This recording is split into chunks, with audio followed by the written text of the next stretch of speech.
Red టీవీలో మీ వ్యాపార ప్రకటనల కోసం ఈ నంబర్ ని సంప్రదించండి 6281747728. Hi viewers, welcome to our channel. ప్రస్తుతం మనతో పాటు సీనియర్ జర్నలిస్ట్ దామ బాలా సార్ వారితో మాట్లాడారు. నమస్కారం సార్. సార్, జపాన్లో ఉన్న రాజమౌళి గారు అక్కడ భూకంపం నుంచి తప్పించుకున్నారు అని అంటున్నారు. అసలు ఏం జరిగింది, ఎలా ఆయన భూకంపం నుంచి తప్పించుకున్నారు? సో జపాన్లో చూసుకుంటే సాధారణంగా వస్తుంటాయి సార్ భూకంపాలన్నీ కూడా, ఎందుకంత ఎక్కువగా అక్కడ వస్తుంటాయి? జపాన్ నుంచి వాళ్ళ అబ్బాయి కార్తికేయ, ఎస్ఎస్ కార్తికేయ ఒక ఎక్స్లో ఒక ట్వీట్ చేశాడు. ఆ ట్వీట్లు ఏంటంటే, ఈరోజు మార్నింగ్ మేము జపాన్లో 28వ అంతస్తులో ఉన్నాము ఒక బిల్డింగ్లో. సో సడన్గా భూమి ఏదో కంపిస్తున్న ఫీలింగ్ వచ్చింది. ఏంది ఇది అని చూసినప్పుడు భూకంపం అని మాకు అర్థమైంది. దాంతో ఒక్కసారిగా భయభ్రాంతం అయ్యి రూమ్ నుంచి బయటకు వచ్చేసరికి మిగతా అక్కడ ఉన్న పక్కన జపనీస్ వాళ్ళందరూ వెరీ వెరీ కూల్గా ఉన్నారు. ఏదో ఇప్పుడే వర్షం మొదలైంది అన్నట్టుగా ఫీల్ అవుతున్నారు. సో అని అతను మెసేజ్ పెట్టాడు. దాంతో జపాన్ ఒక భూకంపాన్ని కూడా మేము ఫేస్ చేసాం అన్న అనుభూతి అయితే కలిగింది అని చెప్పాడు.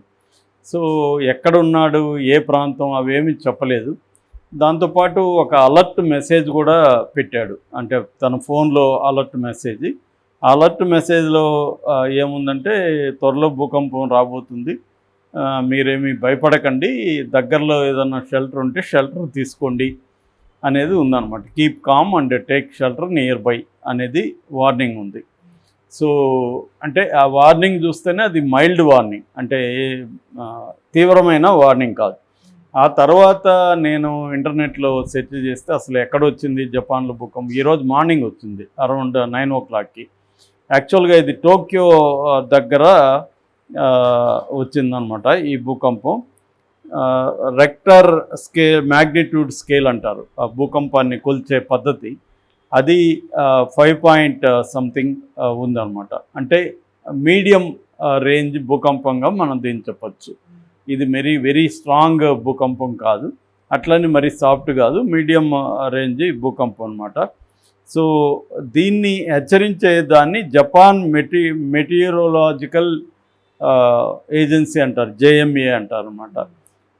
అది హెచ్చరించిందనమాట.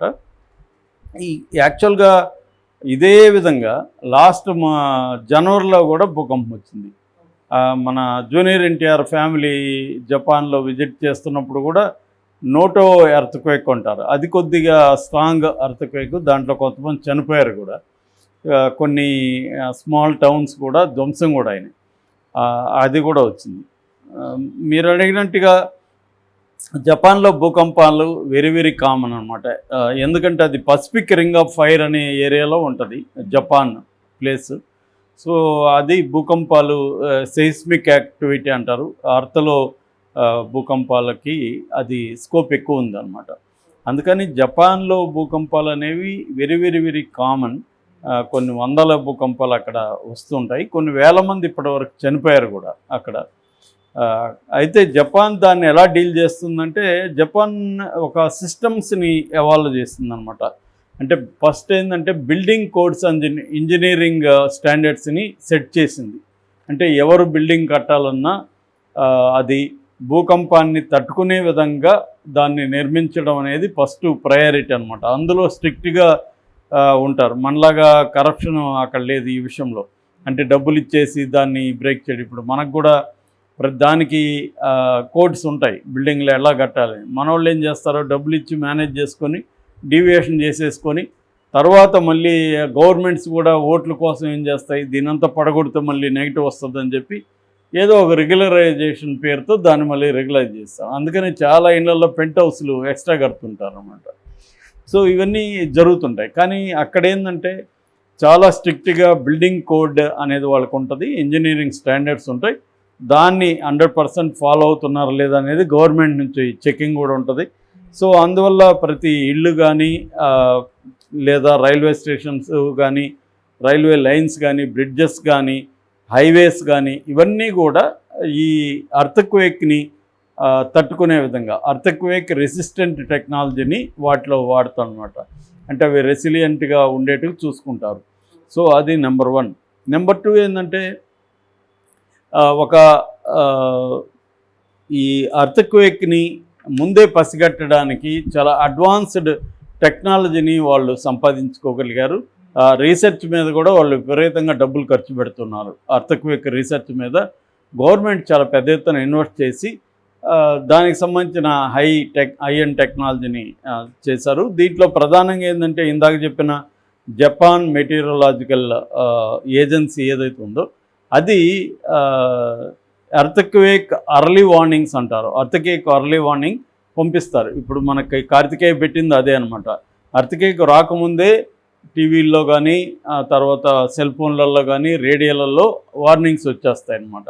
ఈ వార్నింగ్స్ జనాలకు కూడా అలవాటు అయి ఉంటుంది కాబట్టి వాటిని ఎవరు నెగ్లిజెంట్గా ఉండకుండా వాటిని దాంట్లో ఏమి సజెస్ట్ చేశారో దాన్ని ఫాలో అవుతారు. రెండోది ఏంటంటే పౌరులకి అక్కడ సిటిజన్స్కి చిన్నప్పటి నుంచి ఇది అలవాటు. మామూలుగా ఎల్కేజీ యూకేజీలో నుంచే వీళ్ళకి నేర్పిస్తారన్నమాట. ఒక్కొక్కసారి ఫేక్ డ్రిల్స్ కూడా స్కూల్లో భూకంపం వచ్చినట్టుగా సడన్గా భూకంపం రాబోతుందని వాళ్ళందరినీ ఒక దగ్గర పెట్టడం, వాళ్ళు ఎవరెవరు ఎలా బిహేవ్ చేయాలో చూడడం, ఇవన్నీ ఫేక్ డ్రిల్స్ కూడా మాక్ డ్రిల్స్ అంటారు. వాటిని మాక్ డ్రిల్స్ కూడా చేస్తుంటారు. స్కూళ్ళల్లో కూడా దాని మీద ఎడ్యుకేషన్ కూడా లెసన్స్ ఉంటాయి, క్లాసులు చెప్తారు, ప్రాక్టికల్గా చూపిస్తారు. అంటే వాళ్ళకి చిన్నప్పటి నుంచి కూడా భూకంపాన్ని ఎలా డీల్ చేయాలి, భూకంపం రాకముందు ఎలాంటి సిగ్నల్స్ వస్తాయి, దానికి ఎలా రియాక్ట్ అవ్వాలి, వచ్చినప్పుడు ఎలా రియాక్ట్ అవ్వాలి, వచ్చిన తర్వాత దాన్ని మనం ఎలా హెల్ప్ చేయాలి. అంటే దీంట్లో 2 కాన్సెప్ట్లు పెట్టారు. గమన్ అండ్ సెట్సుడో స్లిటాయ్ అనేది 2 కాన్సెప్ట్లు ఉన్నాయి వీళ్ళ ఎడ్యుకేషన్లో. గమన్ అంటే ఎండ్యూరెన్స్, అంటే తట్టుకోవడం ఎలా, భూకంపం నుంచి మనం తట్టుకోవడం ఎలా అనేది గమన్ అనే కాన్సెప్ట్. ఇక సెట్సుడో స్లిటాయ్ అంటే మ్యూచువల్ అసిస్టెంట్, పరస్పరం ఎలా హెల్ప్ చేసుకోవాలి. ఈ 2 కాన్సెప్ట్ని జపనీస్ ఎడ్యుకేషన్ సిస్టంలో పెడతారనమాట. అదే కాకుండా పబ్లిక్ అవేర్నెస్ ప్రోగ్రామ్స్ కూడా, అంటే అక్కడక్కడ పబ్లిక్ ప్లేసుల్లో కూడా అప్పుడప్పుడు సడన్గా భూకంపం వచ్చినట్టుగా మాక్ డ్రిల్స్ చేయించడం, పబ్లిక్ అవేర్నెస్ ప్రోగ్రామ్స్ని టీవీ ఛానల్లో లేకపోతే కమ్యూనిటీ ప్రోగ్రామ్స్ ఉంటాయి, కమ్యూనిటీ వాళ్ళందరికీ ఇది కల్పించడం, ఇవన్నీ కూడా చేస్తున్నారు. అట్లాగే డిజాస్టర్ రెస్పాన్స్ అండ్ రికవరీ సిస్టమ్స్ని చాలా బాగా డెవలప్ చేశారు జపాన్లో. అంటే ఒక భూకంపం రాగానే ఈ డిపార్ట్మెంట్ అనేది వెళ్ళిపోయి ఎక్కడికక్కడ ఎలా చేయడం. అట్లాగే సెల్ఫ్ డిఫెన్స్ గ్రూప్స్ కూడా ఫామ్ అయి ఉంటాయి ప్రతి చోట. ప్రతి బిల్డింగ్లో సెల్ఫ్ డిఫెన్స్ గ్రూప్ ఉంటుంది. వాళ్ళు ఎలా చేయాలో ఏంటి అనేది వాళ్ళకి కూడా వస్తుంది అన్నమాట. సో వాళ్ళు రంగంలోకి దిగి చేస్తారు. రెండోది ప్రతి ఇంట్లో ప్రతి పర్సన్ దగ్గర ఒక కిట్ పెడతారనమాట. ఆ కిట్లో ఏంటంటే ఇట్లాంటి వచ్చినప్పుడు టెంపరీ మెడిసిన్స్ ఉంటాయి, ఫస్ట్ ఎయిడ్ బాక్స్ ఉంటుంది, టెంపరీ మెడిసిన్స్ ఉంటాయి, టెంపరీ ఫుడ్ ఉంటుంది, ఒక టార్చ్ లైట్ ఉంటుంది. ఇలాంటివి ఉన్న కిట్స్ కూడా వాళ్ళందరికీ ఇస్తారు. అంటే ఎక్కడైనా నేలలో మనం ఇరుక్కున్నప్పుడు భూమిలో టార్చ్ లైట్ వేసుకోవడం, అక్కడ ఏదైనా గాయాలు అయితే చేసుకోవడం, దాన్ని ఎలా అంటే వెయిటింగ్ ఫర్ అసిస్టెన్స్, మనకి హెల్ప్ వచ్చే వరకు అక్కడ ఎట్లా సర్వైవ్ కావాలి, ఇవన్నీ కూడా వాళ్ళకి ట్రైనింగ్ ఉంటుంది. తర్వాత ఇంటర్నేషనల్ కోఆపరేషన్ కూడా జపనీస్ గవర్నమెంట్ అడుగుతుంది. సో ప్రపంచవ్యాప్తంగా అమెరికాలో దీని మీద చాలా యూనివర్సిటీలో స్టడీస్ ఉన్నాయి. ఆ స్టడీస్కి సంబంధించిన నాలెడ్జ్ని ఎప్పటికప్పుడు జపనీస్ గవర్నమెంట్ షేర్ చేసుకుంటూ ఉంటుంది అన్నమాట. ఇలాగా వాళ్ళు ఈ సీస్మిక్ యాక్టివిటీని స్టడీ చేయడం, దానికి సంబంధించి టెక్నాలజీని డెవలప్ చేసుకోవడం చేశారు. మామూలుగా గ్రామ స్థాయిలో అయితే ఎక్కువ కొయ్యల్ని వాడడం, చెక్కతో తయారు చేసిన ఇండ్లు ఎక్కువ కట్టుకోవడం, అలాంటివి చేస్తారు వాళ్ళు. అంటే నీకు ఎక్కువ ఇనుము ఎక్కువ ఇవి ఉంటే వాటి కింద నువ్వు ఇదైపోతావు కాబట్టి డేంజర్గా అవి లేకుండా చూసుకోవడం, అట్లా వాళ్ళు అంటే సర్వైవల్ చూసుకుంటారు. మామూలుగా ఎనీ దాని ఏమంటారు నేచురల్ డిజాస్టర్ వచ్చినప్పుడు, ప్రకృతి వైపరీత్యాలు రెగ్యులర్గా వచ్చే చోట ప్రజలు ఎలా బతుకుతారంటే ఆ ప్రకృతి వైఫల్యాల్ని ఎలా డీల్ చేసుకోవాలి, ఆ వైపరీత్యాల్ని అనేది వాళ్ళకి ఒక మామూలుగా లైఫ్ స్టైల్ అలవాటు అయిపోయింది. తరతరాలుగా వాళ్ళకి అలవాటు అవ్వడం వల్ల చిన్నప్పటి నుంచి, ఇప్పుడు మనం హైదరాబాద్లో ఉంటే హైదరాబాద్ క్లైమేట్కి చిన్నప్పటి నుంచి అలవాటు అవుతాం కాబట్టి మనకి ఇక్కడ పెద్ద అయినాక పెద్ద ఇది ఉండదు. సడన్గా మనం -డిగ్రీలకు వెళ్ళామనుకో మనం కంగారు పడిపోతాం, దాన్ని ఎలా డీల్ చేయాలో తెలియదు, దానికి ప్రికాషన్స్ ఏం తీసుకోవాలో తెలియదు. కానీ అక్కడ ఉన్నోళ్ళు వాళ్ళకి తెలుసు దాన్ని ఎలా డీల్ చేయాలి. అలాగే జపాన్లో కూడా ప్రజలు ఇలా గవర్నమెంటు, పబ్లిక్, కమ్యూనిటీస్ ఇవన్నీ రెగ్యులర్గా వచ్చే ఎర్త్క్వేక్స్ని ఎలా డీల్ చేయాలనేది వాళ్ళు లైఫ్లో నేర్చుకుంటారు.